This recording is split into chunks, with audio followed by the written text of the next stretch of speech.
Dios les bendiga, hermanos, en esta hermosa mañana. De antemano pido una disculpa porque estoy teniendo algunos problemas con la cámara. Así que el día de hoy estaremos exponiendo la palabra de Dios de una manera auditiva.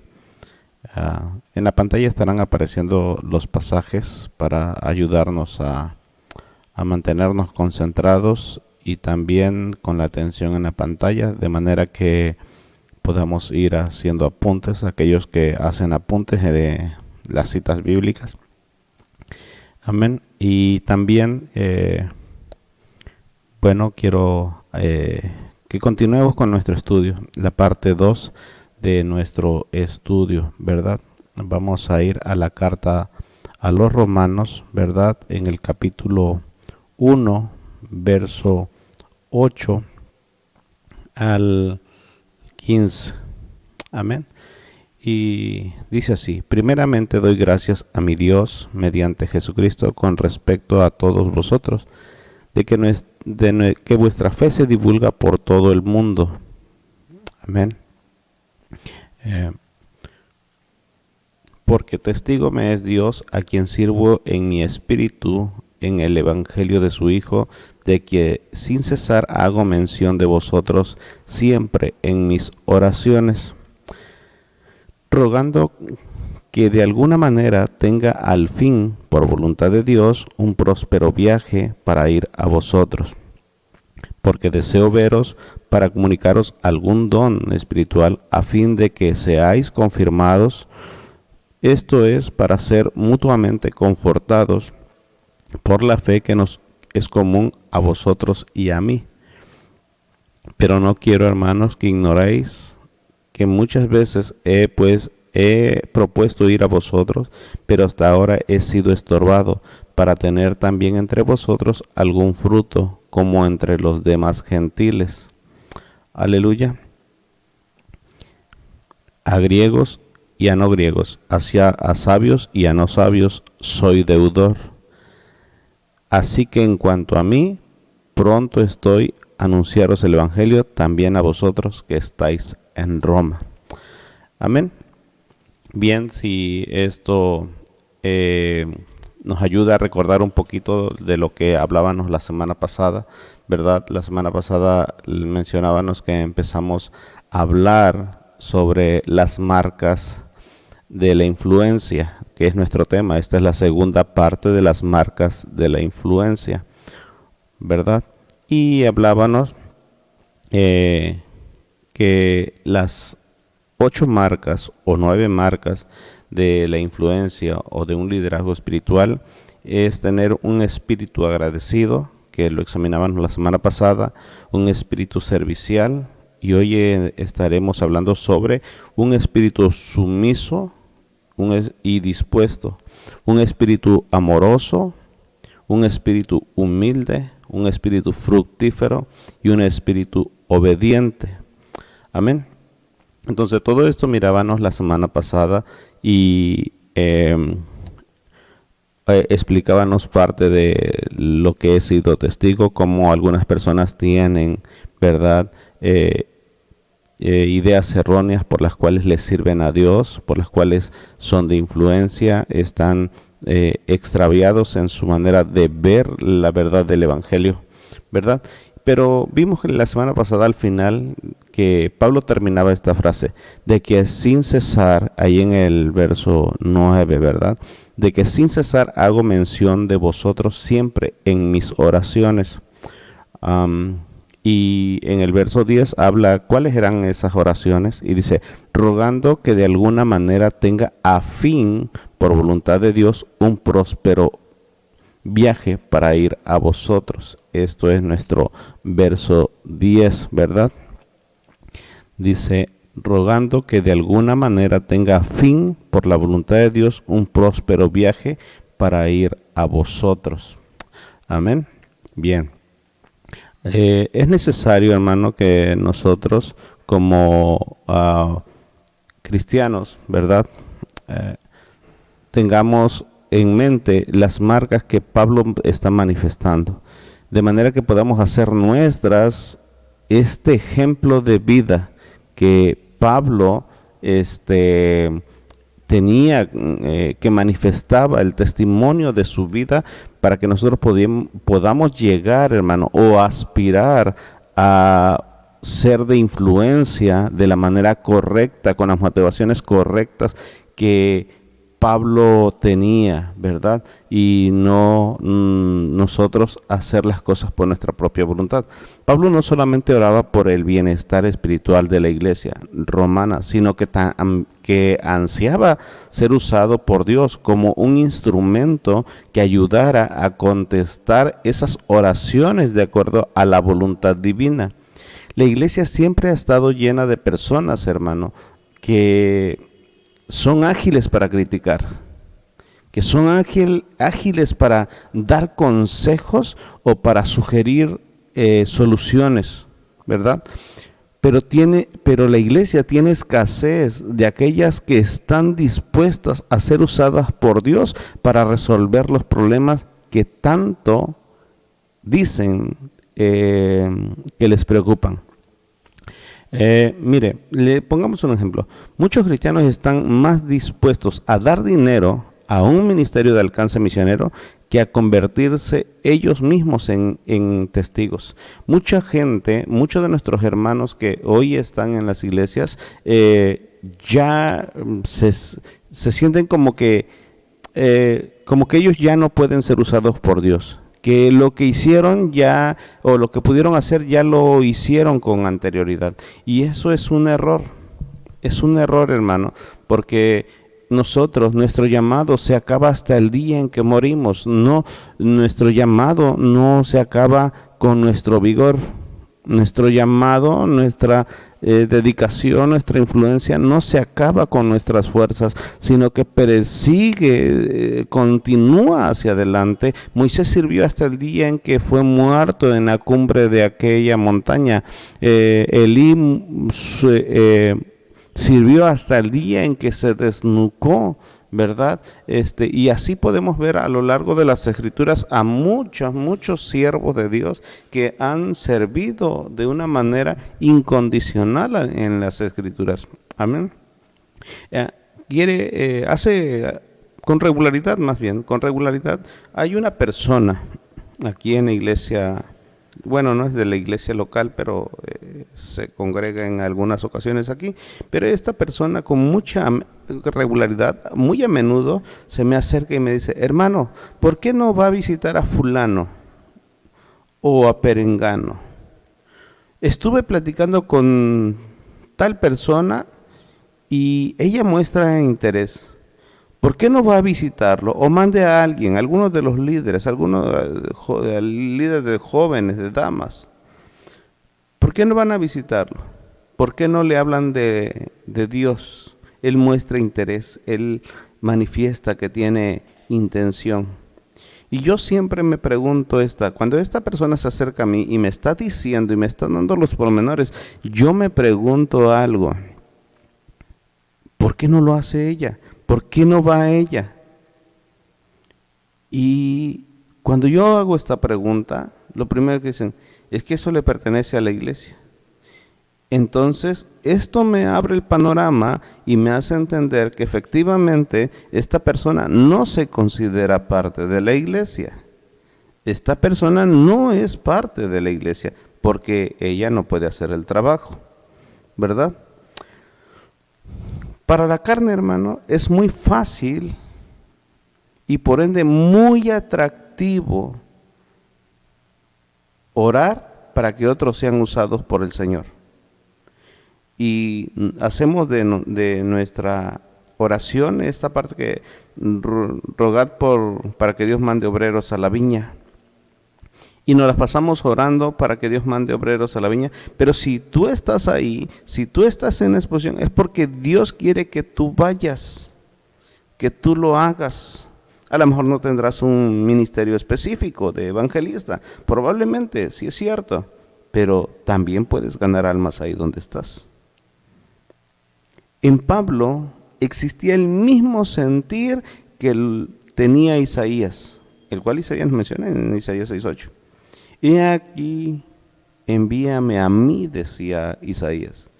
Y Pablo tenía un anhelo en su corazón por servir a Dios siempre, de estar dirigido siempre por la voluntad de Dios. Mire, la voluntad de Dios es que todo mundo se salve, que todo mundo proceda al arrepentimiento. Esa es la voluntad de Dios. Y Pablo se conformaba a esa voluntad. Por eso es que él menciona, rogando que de alguna manera tenga fin, por la voluntad de Dios, un próspero viaje. Él quería servir, él quería ir, él quería estar dispuesto para servir a Dios. La disposición es fundamental. Yo, algo que le menciono con regularidad a la iglesia es que le digo, hermana, mientras que usted pueda hacerlo, hágalo, sírvale a Dios con agrado. Es fácil agarrar y decirles, hermanos, vengan a hacer el aseo, y otros digan, mejor busque a quien lo haga, yo lo pago. No, la disponibilidad es una de las marcas de un hijo de Dios.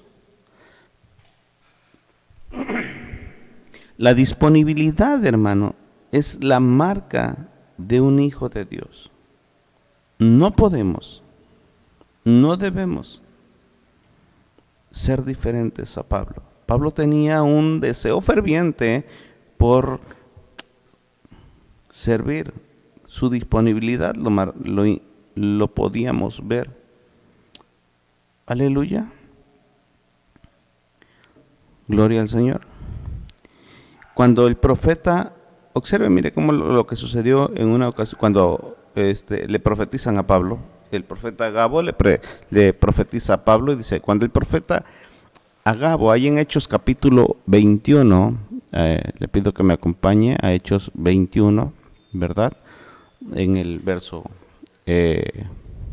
11, dice, quien viniendo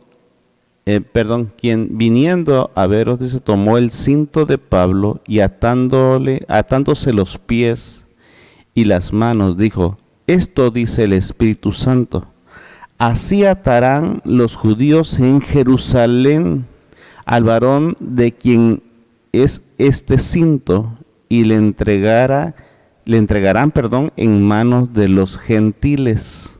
Verso 12. Al oír esto, le rogamos nosotros y los de aquel lugar que no subiese a Jerusalén. Entonces Pablo respondió, ¿qué hacéis llorando y quebrantándome el corazón? Porque yo estoy dispuesto no solo a ser atado, mas aún a morir en Jerusalén por el nombre del Señor Jesús. Observemos aquí que el Espíritu Santo muestra un futuro dramático para el apóstol Pablo.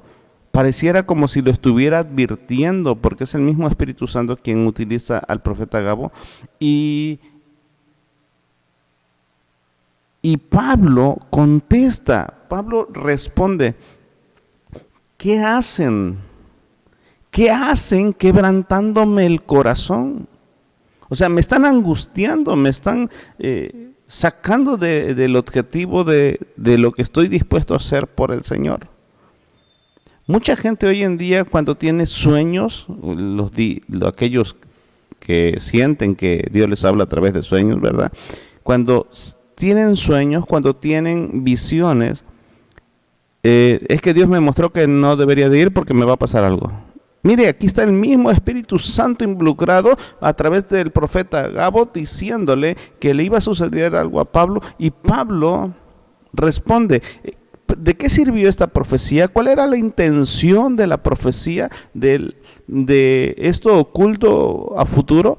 Era sencilla, era mostrar la disponibilidad de Pablo.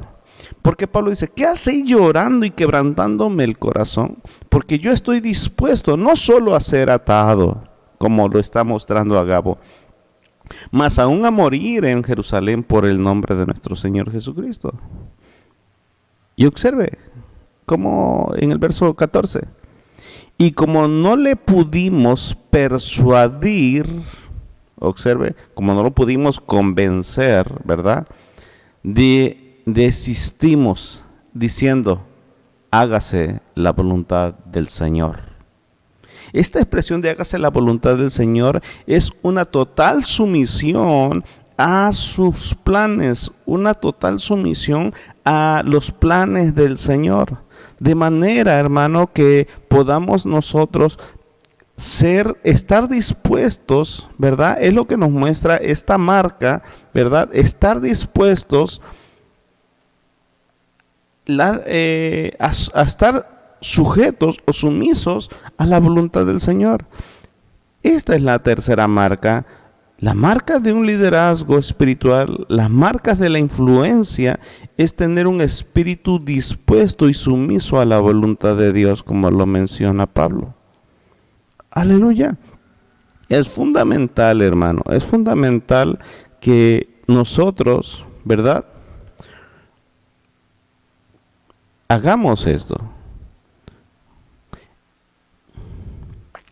Muchas personas, hermano, en realidad sirven para sí mismos, buscan sus propios beneficios, se cuidan a sí mismos y aluden de que Dios les muestra ciertas cosas. No tienen disponibilidad y no tienen sumisión. La sumisión, hermano, es fundamental. Algunas personas preguntan, si Dios en su soberanía va a hacer lo que planea hacer de cualquier manera, ¿qué propósito tiene orar? La realidad es que el plan de Dios avanza hacia nosotros, hermano, desenvolviéndose como si fuera una alfombra.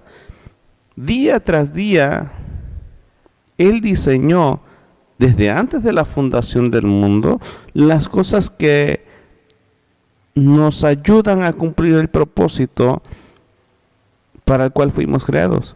Algunos, hermanos, luchan contra la voluntad de Dios y por tal razón serán echados a la oscuridad de la misma manera que sucedió con todos aquellos que participaron de la presencia de Dios y que resistieron a su soberanía.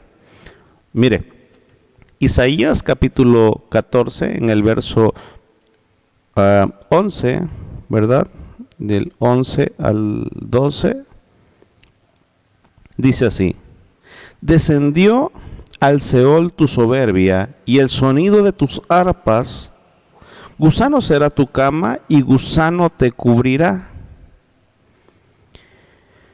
Como caíste del cielo, oh lucero, hijo de la mañana, cortado fuiste por tierra, tú que debilitabas a las naciones.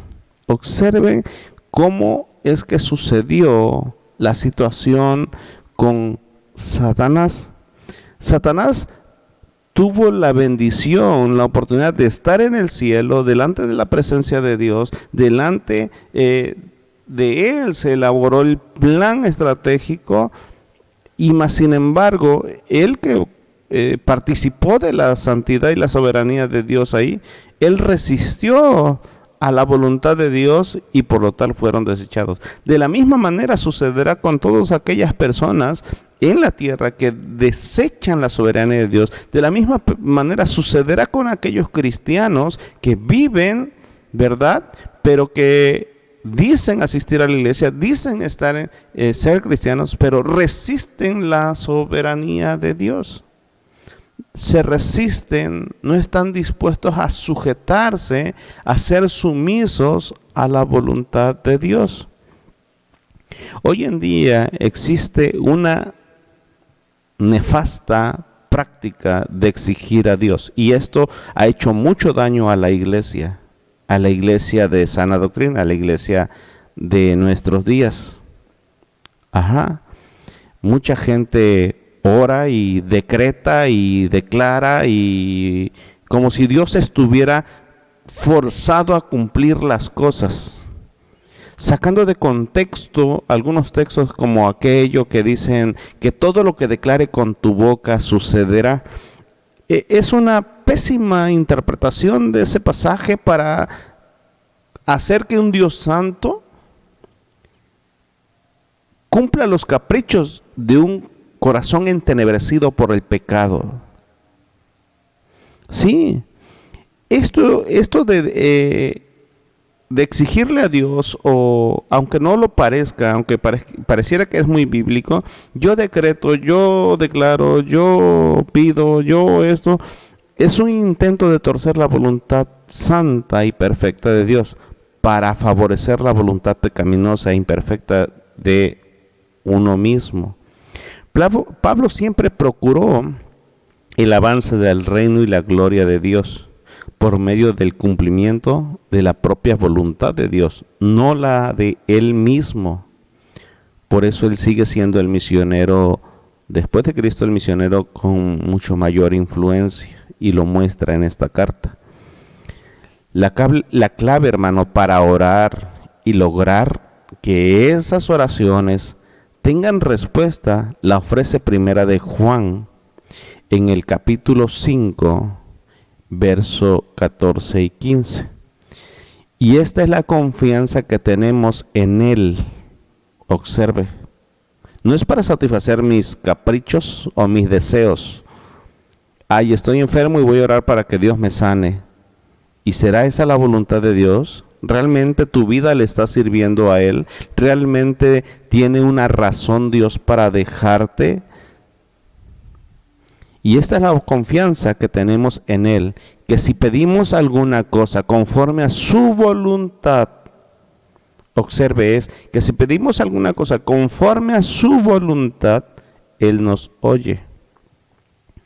Y si sabemos que Él nos oye en cualquier cosa que pidamos, y esta parte es la que nos gusta, y sabemos que Él nos oye en cualquier cosa que pidamos, pero no cualquier cosa en base a lo que yo quiero, sino a su voluntad, como lo acaba de mencionar en el verso 14. Sabemos que tenemos las peticiones que le hayamos hecho, pero debe de ser de acuerdo a su voluntad. De acuerdo a su voluntad, hermano. Aleluya. Eso nos debe de ayudar a ponernos en contexto de lo que Dios quiere. Pero la pregunta es, para que esa oración pueda tener respuesta, ¿qué debo de hacer? Bueno, la respuesta es sencilla, tener un espíritu dispuesto incluso a morir, ¿verdad? Y estar sujeto a la voluntad de Dios. Esas son dos cosas fundamentales. Este mismo Juan, ¿verdad?, que está hablando aquí en esta carta, en esta epístola, en la primera epístola, es el mismo Juan, hermano, que estuvo presente la noche en que Jesús murió, en el día en que Jesús murió en la noche en que fue arrestado, y él estuvo orando ahí, ¿verdad? Él fue testigo, él fue uno de los 3 íntimos que Jesús apartó para que lo apoyaran a orar. Y más sin embargo, se quedó dormido. Fue uno de los 3 que se quedó dormido. Pero ellos fueron testigos de la oración más importante que nos puede enseñar Jesús para estar dentro de la voluntad de Dios. Y cuando él oró esto, dijo: Padre mío, si es posible, pase de mí esta copa, pero no se haga como yo quiero, sino como tú. Esto lo dice ahí en Mateo capítulo 26, verso 39. La sumisión y disposición a su voluntad son las 2 marcas del liderazgo espiritual. Aleluya. Es notable la disposición de Pablo para ir a Roma. Él pudo haber dicho muchas cosas. Bien pudo haber dicho: ya soy viejo, ya he trabajado mucho, que lo hagan los jóvenes. Estos chamacos están enteros, ¿verdad? Refiriéndose a Timoteo y a Tito. No, aún estando Pablo encarcelado en Roma, él tenía el deseo de viajar y regresar a Filipo. Sí, mire, en Filipenses capítulo 2, en el verso 20 al 26, dice la siguiente manera: pues a ninguno tengo del mismo ánimo que tan sinceramente se interese por vosotros. Porque todos buscan lo suyo propio, no lo que es de Cristo Jesús. Pero ya conocéis los méritos de él, que como hijo a padre ha servido conmigo en el Evangelio, refiriéndose a Timoteo. Así que a este espero enviaros luego que yo vea cómo van mis asuntos. Y confío en el Señor que yo también iré pronto a verlos. Observe que él está encarcelado y él desea regresar, desea ir a verlos. Él no, pues que vaya y ya yo espero que regrese. No, él tiene deseos. Él tenía, realmente nos muestra con su vida que él tenía un espíritu dispuesto y sumiso a la voluntad de Dios. Mas tuve por necesario enviarlos a Epafrodito, mi hermano. Esto también lo observamos, ¿verdad? Gloria al Señor. Epafrodito, mi hermano y colaborador y compañero de milicia, vuestro mensajero y ministrador de mis necesidades. Porque él tenía gran deseo de veros a todos vosotros, gravemente se angustió porque había oído que había enfermado. Quiero que entendamos algo, hermano, que realmente podemos observar que Pablo tenía un espíritu humilde y sumiso, y es lo que nosotros necesitamos cultivar en nosotros. La cuarta marca de un liderazgo espiritual es un espíritu amoroso. Observen el verso 11 del pasaje que estamos examinando, Romanos 1:11. Porque deseo veros para comunicaros algún don a fin de que seáis confirmados. Pablo quería visitar a los creyentes en Roma a fin de servirles con amor en el nombre de aquel que lo había llamado. Él no quería ir como turista, él no quería ir a Roma para él quería ir a Roma para darse de sí mismo, no para entretener o darse el gusto de visitar. Él no iba como turista. Sabe que yo con regularidad tengo ciertas desacuerdos, ¿verdad? No comparto la idea de algunos de mis hermanos pastores, consiervos. Muchos cuando salen a estudios pareciera que van de vacaciones, pareciera que van a disfrutar, pareciera que van ellos no sé, de fiesta, pues podríamos llamarle. Para mí algo que no me agrada en lo más mínimo y me da mucho coraje es cuando hay hermanos que llegan tarde a las enseñanzas, llegan tarde a los estudios, llegan tarde en fin, de tantas cosas por andar por el centro paseando, cuando realmente no van a eso. No es ese el enfoque, no es ese el trabajo, no es eso a lo que vamos. Pablo no fue así. Pablo tenía deseos verdaderos de ministrar a la iglesia. Las personas que contemplan su servicio al Señor como un medio para recibir bendición o satisfacción personal está destinado a una negación de parte de Dios en el día final. Mateo 7 nos aclara perfectamente cómo será esto. En el verso 21, 22 y 23 da una fuerte reprenda. Dice, no todo aquel que me dice Señor, Señor entrará en el reino de los cielos, sino el que hace la voluntad de mi Padre que está en los cielos. Muchos me dirán en aquel día, Señor, Señor, ¿no profetizamos en tu nombre y en tu nombre echamos fuera demonios y en tu nombre hicimos muchos milagros? Y entonces declararé, dice, nunca os conocí, apartaos de mí, hacedores de maldad. Observe que este pasaje está hablando de personas que están en influencia, que están en liderazgo, personas que están al frente de algo importante en el plan de Dios. No es cualquier cosa, no es para un nuevo convertido, no es para una persona que no ha tenido todavía el crecimiento debido. Amén. Gloria al Señor. El espíritu amoroso del apóstol se ve bellamente reflejado en su primera carta a los tesalonicenses. En primera de Tesalonicenses, en el capítulo 2, en el verso 7 al 9, dice: fuimos tiernos entre vosotros, él escribió, como la nodriza que cuida con ternura a sus propios hijos, tan grande es nuestro afecto por vosotros, que hubiésemos querido, ¿verdad?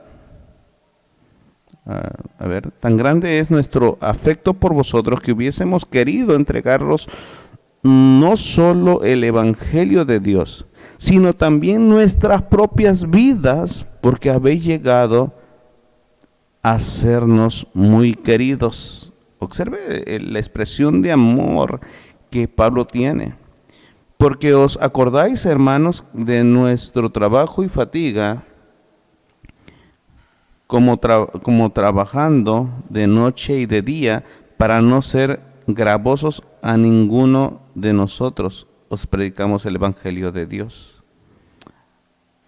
Es sorprendente, hermano, cómo el corazón de Pablo está puesto en esta carta a los tesalonicenses.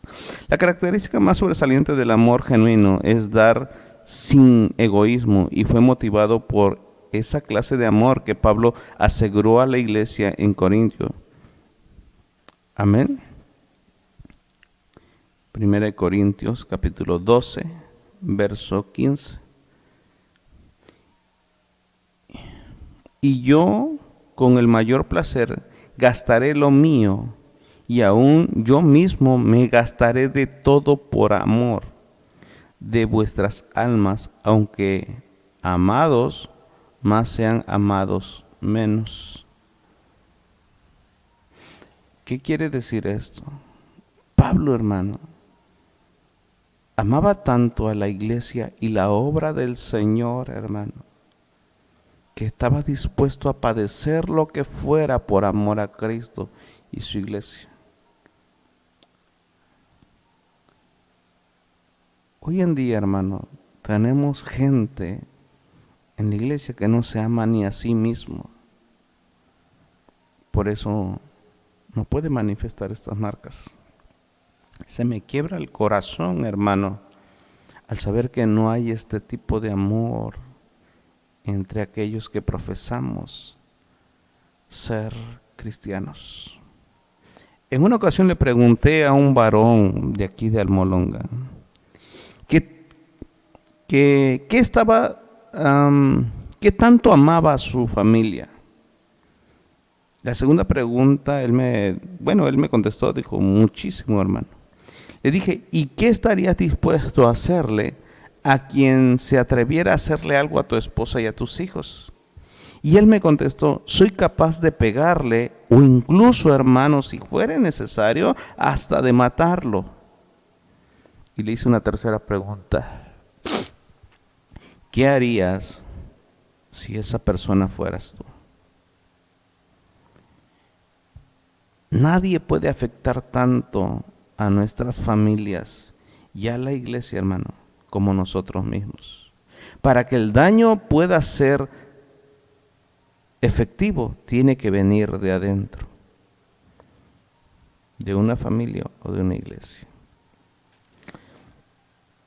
Un líder puede hacer mucho daño, hermano, mucho daño, ya sea que sea pastor, ya sea que sea esposo, ya sea que sea esposa. Puede matar las ilusiones de una familia feliz y llena de amor. Puede matar los anhelos de los hijos de una familia amorosa. Cuando un padre de familia se entrega totalmente a su familia, valga la palabra, y suple sus necesidades físicas, emocionales y espirituales, es la manifestación de amor. Esa es la clase de amor comprometido y sacrificado que Pablo tenía por la iglesia en Roma. Es fundamental que los cristianos tengamos esta marca como señal de una vida que quiere agradar a Dios. La quinta marca de un liderazgo espiritual o de la influencia es un espíritu humilde. Pablo, el teólogo más grande que ha existido, también fue uno de los hombres más humildes de todos. Quiero aclarar algo aquí, hermano. Humildad no es lo mismo que pobreza. Humildad no es lo mismo que ser tonto. No. Mucha gente piensa que porque la persona se defiende, piensa que porque la persona defiende sus convicciones, sus creencias, le falta humildad. No, eso no es humildad, eso es ser tonto. No defender tus convicciones, no defender lo que tú crees como verdad, siempre y cuando esté fundamentado sobre las Escrituras, que es la verdad de Dios. Nunca será tonto. Será certeza, será fe, será convicción, pero nunca tonto. Entonces, una idea errónea de la humildad es la pobreza y una falsa sumisión. Eso es una falsa sumisión, ser tonto. No es así, no es por ahí. La humildad, hermano, tiene que ver con la cualidad de reconocer nuestros errores y dejarse confortar por los demás. Miren, esta quinta marca está basada en el verso 12 de Romanos. Mire, dice así: esto es para ser mutuamente confortados por la fe que nos es común a vosotros y a mí. Pablo, siendo un hombre superdotado, siendo un hombre grandemente favorecido por Dios, él no tenía ningún problema de ser confortado por los hermanos. De ser confortado no quiere decir que lo atendieran, no. Quiere decir de ser ministrado por ellos, de ser suplido por ellos. Fue bendecido de una manera inigualable y sin embargo no tenía el más mínimo rasgo de orgullo espiritual o arrogancia intelectual, el apóstol Pablo. Puesto que él mismo declara en Filipenses capítulo 3, ¿verdad? Filipenses capítulo 3, en el verso 12 al 14 dice: no que lo haya alcanzado ya, ni que ya sea perfecto, sino que prosigo para ver si logro asir, es decir, agarrarme de aquello de lo cual fui también fui agarrado, ¿verdad?, por Cristo Jesús. Hermanos, yo mismo no pretendo haberlo alcanzado ya, o haberlo ya alcanzado. Pero una cosa hago, olvidando ciertamente lo que queda atrás y extendiéndome a lo que está adelante. Prosigo a la meta, al premio del supremo llamamiento de Dios en Cristo Jesús. ¿Qué quiere decir esto, hermano? Que Pablo estaba en una constante búsqueda por llegar a la perfección, por llegar a la santificación, a la perfección espiritual. Pero él mismo reconoce que él no lo había logrado, pero eso no limitaba que no lo buscara de continuo. Entonces, este corazón, esta actitud de humildad del apóstol Pablo le permitía ser ayudado por otros, ministrado por otros, ser confortados por otros. Es lamentable que muchos líderes doctos, muy buenos, muy buenas personas en la elocuencia, en la expresión, en su persona como conocedores de la Escritura, que son sumamente superdotados por Dios, crean haber superado todo aprendizaje o la necesidad de ser ayudados por creyentes más jóvenes y con menos experiencia. Pero también es triste ver a creyentes, ¿verdad?, con menos experiencia, menos experimentados, que muchas veces ellos mismos tengan un sentido de inferioridad y que no tengan algo que ofrecerle a sus líderes. es muy doloroso. Es doloroso ver esto. Por un lado, la arrogancia de algunos líderes y por otro lado, de no permitir, de esta arrogancia que no les permite ser ministrados. Como un padre en la familia no le permite avanzar, no le permite que sus hijos o su esposa le ayuden a tomar decisiones o a recibir sugerencias, nada más simplemente contesta así es y se acabó. No le permiten nada y esto es terrible, terrible, hermano. Aleluya. Es sorprendente cómo una persona puede perder el piso tan fácilmente. Conocí a una persona que regularmente pedía ayuda para elaborar estrategias. Esto es en el ministerio. Yo conocí a un pastor así. Y con regularidad pedía ayuda para elaborar estrategias y proyectos. Pero en cuanto se le asignó un cargo, pareciera que recibió una infusión de super sabiduría y conocimiento sobrenatural en cuestión de minutos. En una ocasión estábamos platicando y me hablaba de cómo si yo pudiera ir a su iglesia y hablarles y dar un taller y eso y el otro. Y recuerdo que en esa ocasión se le dio un nombramiento y me dijo, permítame tantito, hermano, voy a ver. Subió a la plataforma, lo nombraron. Cuando regresa era otra persona. Ahora ya no tenía tiempo. Ahora ya tenía problemas. Es triste, hermano, cómo el nombramiento puede cambiar a personas, ¿verdad? Puede cambiar los puestos, pueden cambiar a ciertas personas. Ciertamente pueden tener todo, pero menos humildad. Ajá. Hace algunos meses, 1 o 2 meses probablemente, tuve un conflicto con alguna persona con referente a convicciones y lo que la escritura decía. Y recuerdo esto porque en su momento, ahora que estuvimos estudiando en Puebla, los intensivos, se nos pidió que hiciéramos un ensayo y mi ensayo fue sobre las leyes de la enseñanza. Y comentaba yo en una de las enseñanzas que lo peor que puede hacer una persona que no tiene humildad y que no puede reconocer sus errores y que quiere a fuerzas imponer su idea, pero que cuando esa persona está imposibilitada para sostener lo que él dice, lo primero que hace es aludir a lo que aprende, lo que es o lo que enseña o lo que aprendió, a sus estudios, a sus credenciales. Cuando algo no se puede sostener con tus convicciones, con la escritura, con tus convicciones extraídas de las escrituras, es vano, porque entonces quiere decir que no hay humildad. La humildad, hermanos, está basada en reconocer nuestros errores y aprender aún de los más jóvenes.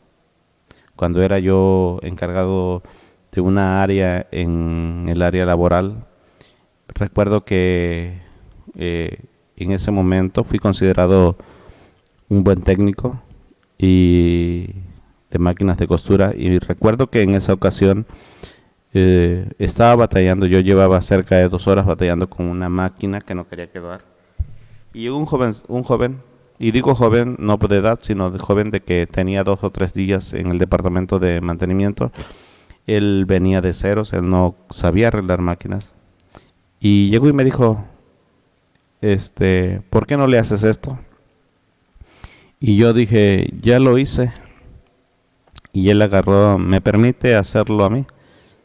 Y le dije, claro, yo sirve que me refresco un poco. Se me embota, se me quite el embotamiento de la cabeza. Me di la vuelta.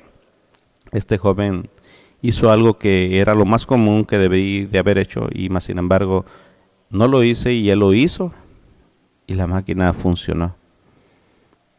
Yo me sentí muy mal en ese momento porque dije algo que es algo tan simple que es lo primero que debía haber hecho, pero al mismo tiempo reconocí que una persona no tiene todas las respuestas y que una persona tiene que tener la humildad para reconocer los dones y talentos de otros, las habilidades, y estar dispuesto a aprender de ellos. Hermano, por cuestiones de tiempo vamos a dejar este pasaje aquí. La semana que viene, estaremos estudiando la la séptima y la octava marca de un liderazgo espiritual, de cómo Dios nos ayuda. Y quiero quedarme aquí con la humildad. Nosotros como padres tenemos que tener humildad para aprender a escuchar las sugerencias de nuestros hijos, y más aún cuando ellos son cristianos y nos presentan argumentos escriturales. Toda fuente de verdad es la escritura. Toda fuente de verdad es la escritura. Y si ellos nos presentan las evidencias de una escritura, tenemos que considerarlas, porque pudiera ser que Dios esté hablando a través de ellos, y debemos de considerarlos. Por eso son nuestra familia. Muchas de las veces le damos más credibilidad a las personas de fuera que a nuestra propia familia. Humildad, hermano, es como Pablo, estar dispuesto a ser ministrado por otros. Así que hasta este día hemos visto un espíritu agradecido, un espíritu servicial, un espíritu sumiso y dispuesto, un espíritu amoroso y un espíritu humilde. La próxima semana estaremos viendo un espíritu fructífero y un espíritu obediente. Quiero que inclines tu rostro ahí donde te encuentras y le vamos a pedir a Dios que nos ayude, que nos permita ser semejantes a Él, que nos dé un espíritu sumiso y dispuesto, un espíritu amoroso y un espíritu humilde, un espíritu agradecido y un espíritu servicial.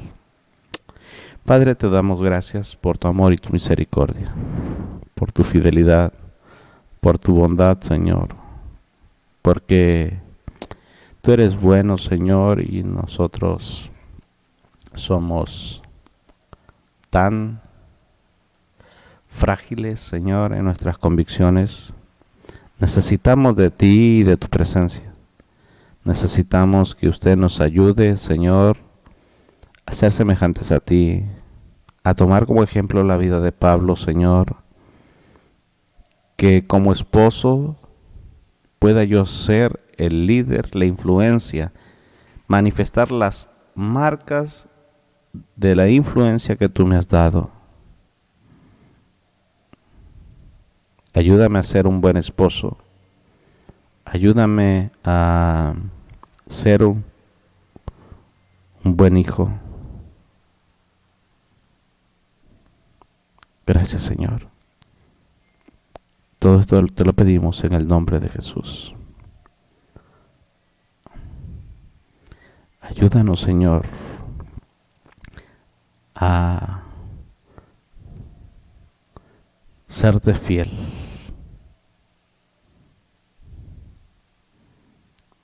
a ser, Señor, fiel a ti, en el nombre de Jesús. Amén. Amén.